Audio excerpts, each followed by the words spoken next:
22 एकड़ में, 22? जिसमें 322 छोटे छोटे मंदिर हैं भगवान के। ओहो, माने भगवान का पूरा शॉपिंग मॉल ही सजा के रखा है।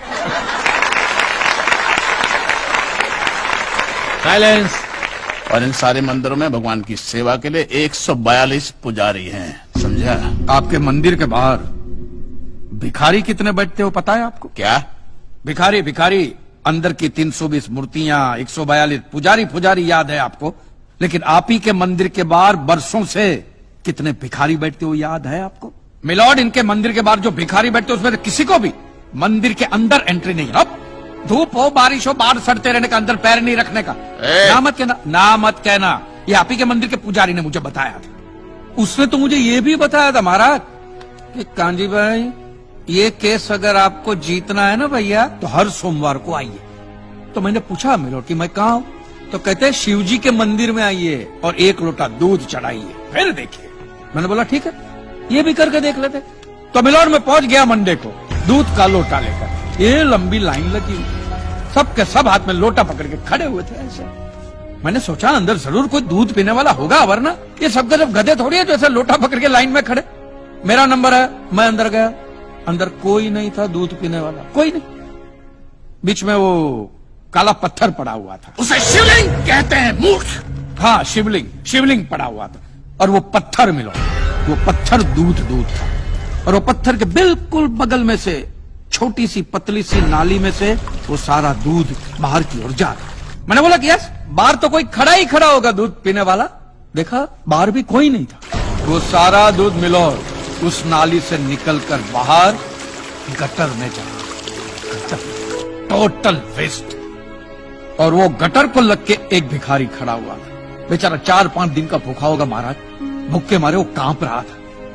उसको शायद ये दूध ही पीना था, लेकिन गटर में से कैसे? तो उस भिखारी को मैंने मेरा दूध का लोटा दे दिया। और दूध पीकर उसने मुझसे क्या कहा पता है? भगवान तेरा भला करे।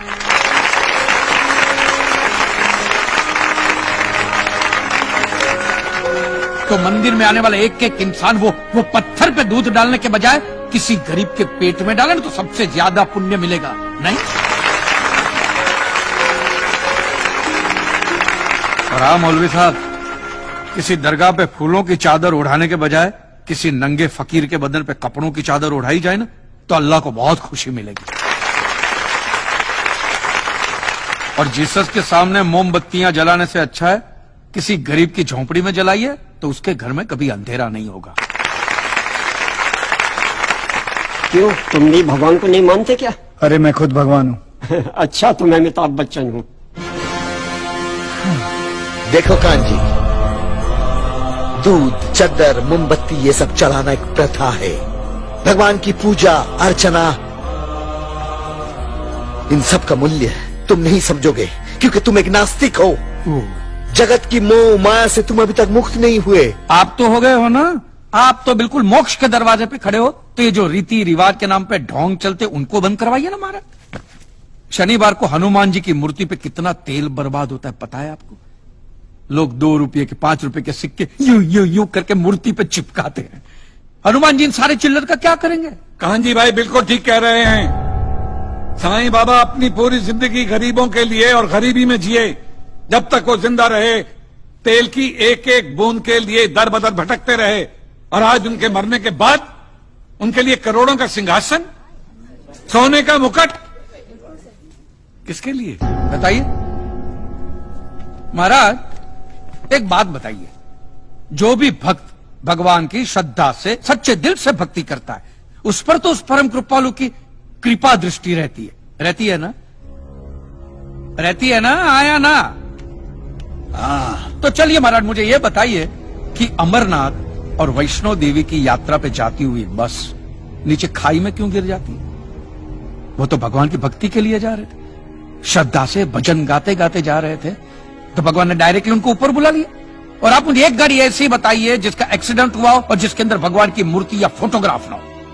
बताइए बताइए। I object my Lord. From day one ये आदमी बातों को यूं गोल गोल घुमा रहा है। मिस्टर कांजी, ये कोई डिबेट नहीं है अच्छे बुरे की, ये कोर्ट है और यहां प्रूफ चलता है, और हमारे पास प्रूफ है, इंश्योरेंस पेपर्स पर आपके सिग्नेचर्स। इसलिए लीगली आपको कोई हक नहीं बनता इंश्योरेंस कंपनी से पैसे और मांगने का। जहां तक हमारा प्रश्न है, बीमा कंपनी के नियमों को हम नहीं मानते। अगर उन्होंने लिख दिया कि भूकंप जज साहब ने करवाया है, तो क्या जज साहब पैसे देंगे? इसी तरह पॉलिसी में भगवान का नाम लिख देने से भगवान पैसे देने के लिए प्रतिबद्ध नहीं होते। अगर आप चाहते कि भगवान आपके पैसे लौटा दे तो ये प्रूफ करो कि ये भूकंप भगवान ने किया है, किया ही है ना। In writing. है कहीं लिखा हुआ तुम्हारे पास है? Any proof? मिलॉर्ड, ये mister kanji, court of law में सिर्फ दलीलों पर फैसले नहीं होते। आपकी दलीलें, आपके आर्गुमेंट्स आम जनता के लिए कितने भी वैलिड क्यों ना हो, लेकिन अगर आप उन्हें साबित नहीं कर सकते हैं तो उनका कोई मतलब नहीं। आपके पास कोई सबूत है? You may please proceed. Your honour, इससे पहले कि मिस्टर कांजी अपने तीखे और कटाक्ष भरे व्यूज बिना किसी रेफरेंस प्रदर्शित करें, मैं उनसे पूछना चाहता हूं कि उनके पास कोई प्रूफ है जिससे वो साबित कर सके कि उनकी दुकान भगवान ने गिराई है? मिलॉर्ड, अब जो सवाल मैं पूछने जा रहा हूं उसके लिए मुझे एक ज्ञानी पंडित की जरूरत है। तो आप में से जो भी कोई ज्ञानी पंडित है वो यहां पे आए। सिर्फ ज्ञानी है, ज्ञानी। हाँ, आप बैठ जाइए।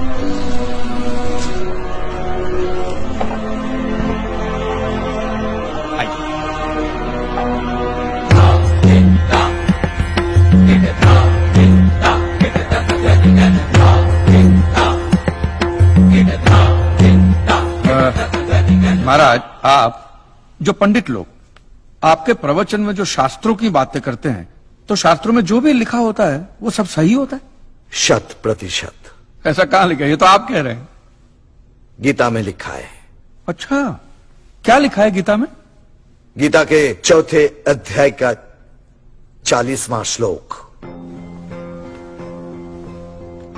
अज्ञस्य अश्रद्धानस्य संशयात्मा विनश्यति, नायम लोकस्ति ना परा ना सुखम संशयात्मना। मतलब क्या? इसका अर्थ है, जो अज्ञानी श्रद्धा विहीन मनुष्य शास्त्र पर संदेह या शक करता है, उसका विनाश निश्चित है। उसे भूलोक या परलोक कहीं भी शांति नहीं मिलती। समझा? ये बहुत इंटरेस्टिंग आइटम है।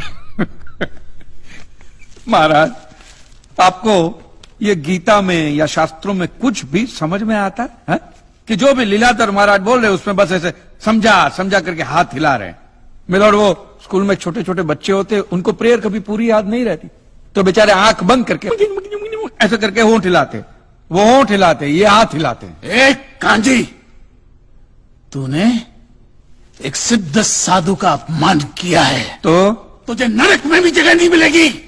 कहां से मिलेगी महाराज? आप लोगों ने पहले से ही वहां कुल्ले टिका के रखे हैं।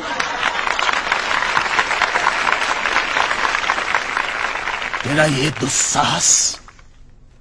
दुस्साहस नास्तिक!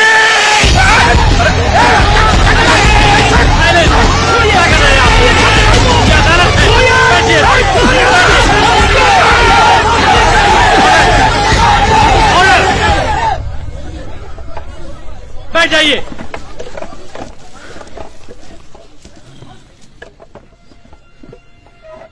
दुखेष्वनु द्विग्न मनः सुखेषु विगत स्पृह वितराग भय क्रोध स्थित धीर मुनि रुच्यते। अध्याय 2 श्लोक 56वां। अर्थात जिस मनुष्य के लिए सुख और दुख समान अवस्था है, जो भय और क्रोध से मुक्त है, जो स्थिर बुद्धि वाला है ना, वही सिद्ध पुरुष कहलाता है।